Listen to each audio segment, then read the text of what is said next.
the size of your bait, the speed of your bait, and how easily you can maneuver it.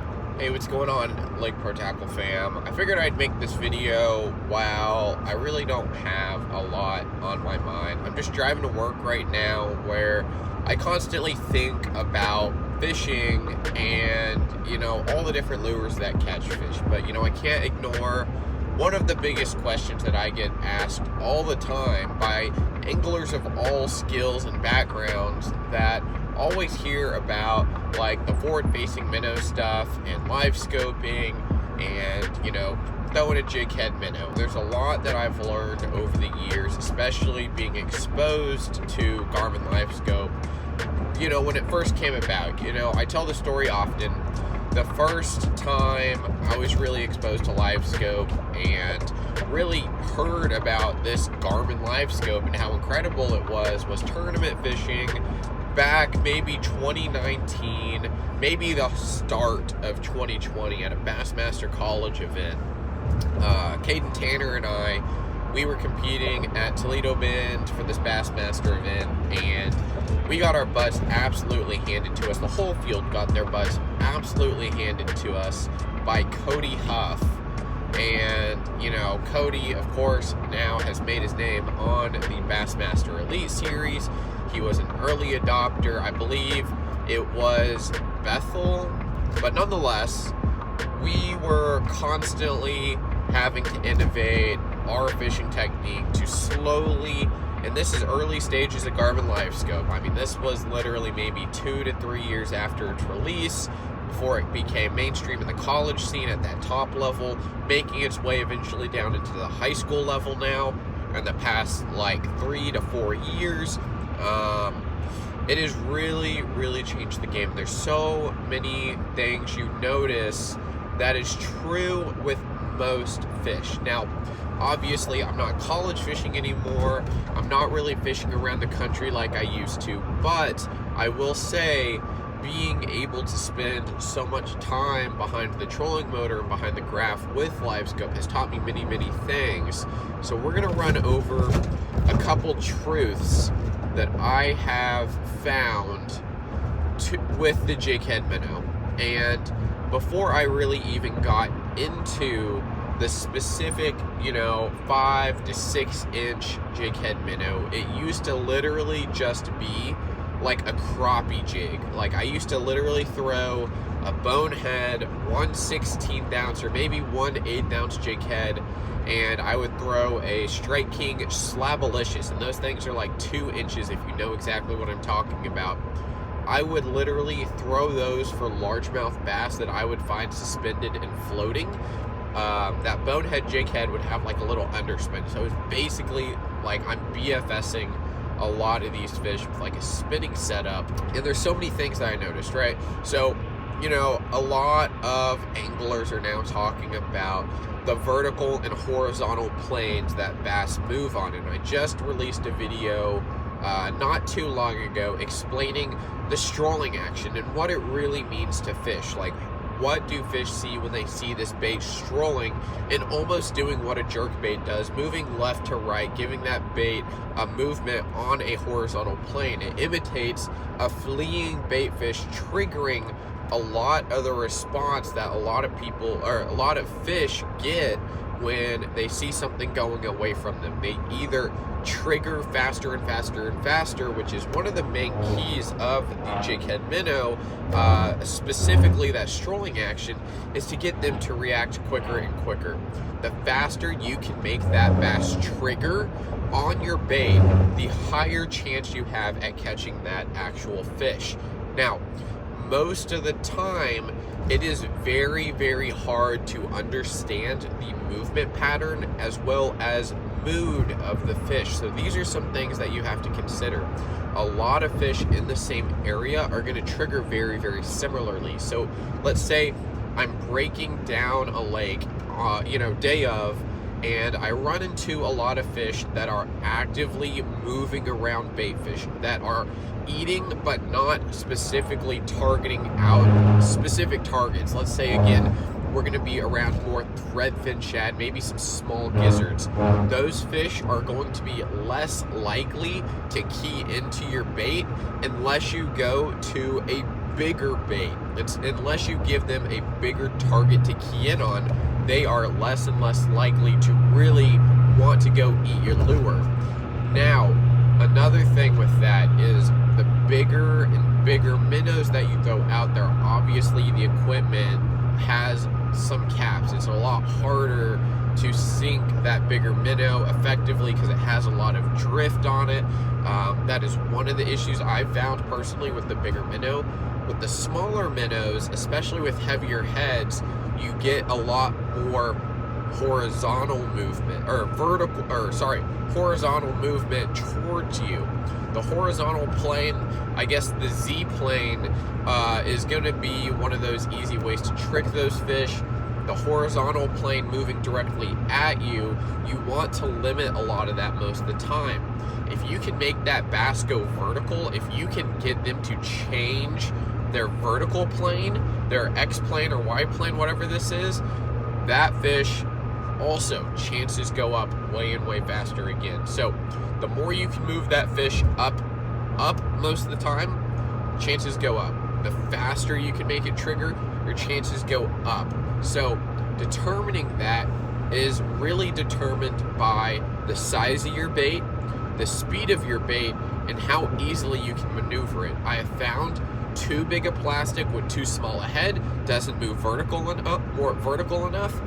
If you have too big of a head and too small of a bait, or even, at the very max too big of a head, that straight to the boat plane is what is difficult. And those fish don't want to move that horizontal distance because it's a lot harder for them. They're expending a little bit more energy. I will also say with the vertical plane moving up and down, a lot of fish you'll find they don't want to move a super high. A lot of the time they'll max out maybe 3 feet above from where they're normally sitting. And I've sent this to a bunch of people in the store that a bass typically has a comfortable range, especially if there's weather swings, whether it is in the early pre-spawn time or in that fall time. They don't want to fluctuate too high up and down, but they will chase horizontally towards you on the screen. And one of the main reasons why the jerk bait is so effective is it triggers a lot of that left to right response, and it is able to easily stay in that horizontal plane. And that's just one thing I've noticed over the years is I will typically have 2 or 3 jerk baits ranging from a +1 Vision 110 to a regular Vision 110 to a junior +1, which has a little less depth. Sometimes I'll even change my line because bigger line creates more drag, increasing that bait in the water. Another thing is typically I'll have 2 jig head minnows. I'll have your typical maybe 3 to 4 inch shad style Sakamata or a mooch minnow, or I will have something bigger in that 5, 6, or even 7 inch range that will trigger those feeding responses, giving those fish a lot bigger target to key in on, because that is a very very good way to do it. Another thing is a glide bait does something similar to a jerk bait. Instead of a reactionary bite, you're getting more of a interested or hunger bite, because you're presenting something that is very very lifelike a lot of the time. It has a very natural swim. It's not trying to induce a reaction. So those are really the 3 bites that I get on, excluding the A-rig, to trigger these bass's responses. And again, going back to seeing what the fish are doing, if they're literally just floating there anywhere from maybe anywhere from the surface all the way down to around 10 foot, especially here in Texas, that is like money range. I would say even like less, like 8 foot money range. Those fish will come so fast after your bait, it is not even funny. Like if your bait gets anywhere near their realm of sensitivity or feeling, they will go hit your bait. more often than not. I haven't found, you know, especially in the winter time right now, where if you get that bait close to those fish, if they're suspended above 8 foot, I haven't found one that has not actually tried to eat and I've missed him, or literally just not even. It is, I think this winter it has been like 100% hit rate on having those fish actually go up and trigger on a bait, no matter what size, how big.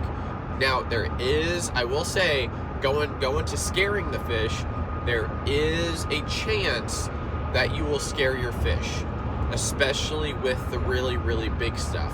So another general rule of thumb is I will always cast around 20 to 25 foot past my target, especially if they're really, really high and they can feel anything hitting the water. Now, you got to think as well from a prey perspective. If you are a fish and you hear something diving in the top of the water, there's many things that can typically eat me outside of the water, but there's not many things for a bass, especially here in Texas, that can eat them under the water. So anything that makes a big splash above the water, you know, it could be a bird, it could be a cast net, could be a human, of course. So as you're making these bigger casts and longer casts, especially with bigger and bigger baits, for fish that are higher and higher up, your chances of spooking them go way through the roof. So one thing that I like to teach my younger anglers is, guys, try to cast as light as possible. And I know it's hard for a lot of anglers translating from that like overhead cast and making a big splash to going to a sidearm or even a simple flip and pitch instead of, again, that big overhead cast, which lands very, very hard in the water. This is something you'll notice with a lot of swim bait guys as they're throwing their swim baits. A lot of it's a sidearm, really setting that bait down where it needs to be. And of course, there are times of the year where if you're in an area, let's say like a bluff wall, that has a very steep bank, that has a very high probability chance of maybe a rat or a mouse or anything else smaller like that hitting the water and falling down, those bass are going to be a little more keyed in on that. But if you find those open roamers, there's really nothing for them to really sit there and say, oh, you know, a mouse is falling out of the sky for whatever reason, so let me go check that out. A lot of the time they're going to get spooked off. All right, guys, Sam from the future here. This is very important. This is probably one of the biggest mistakes that I find that people make when it comes to bait fish. And bait fish just swimming about. I guarantee you 99% of the time, that bait fish is not swimming and touching the nose of a bass. That should translate into you not putting your jighead minnow directly on their nose. You need to keep it a certain distance away. General rule of thumb for me, if the water clarity is 2 foot, I'm keeping that bait about 2 foot away, given a 4 to 5 inch minnow. Now, if it's bigger, I might make it a little bit farther away by a couple inches. If it's a really, really tiny minnow, I might put it within maybe, you know, again, that if it's that 2 foot visibility, I might put it in a foot. The bigger the minnow, the farther away. The clearer the water, the farther away. The dirtier the water, you got to get it right next to them. And this is what you're seeing at J.B. Thomas. This is where you're seeing the stuff up in Oklahoma where you get really, really dirty water. They're sticking it on their nose and they're eating it because they're pretty dumb. They can't see anything and they just have to eat opportunistically. When it's clear, they can get a good look. They can feel it. And they can see much better in clear water, obviously, than dirtier water. But I think fish's eyesight in clear water is incredible. You know, fish's eyesight, sixth sense with their lateral line is already very, very good, even in, you know, kind of normal Texas water where we've got 2 to 3 foot visibility. They've got a good range. They see different than we do, so bear that in mind. I'm just gonna throw this in here somewhere in the video and hope it makes the final cut. Hopefully I remember to actually put this in there.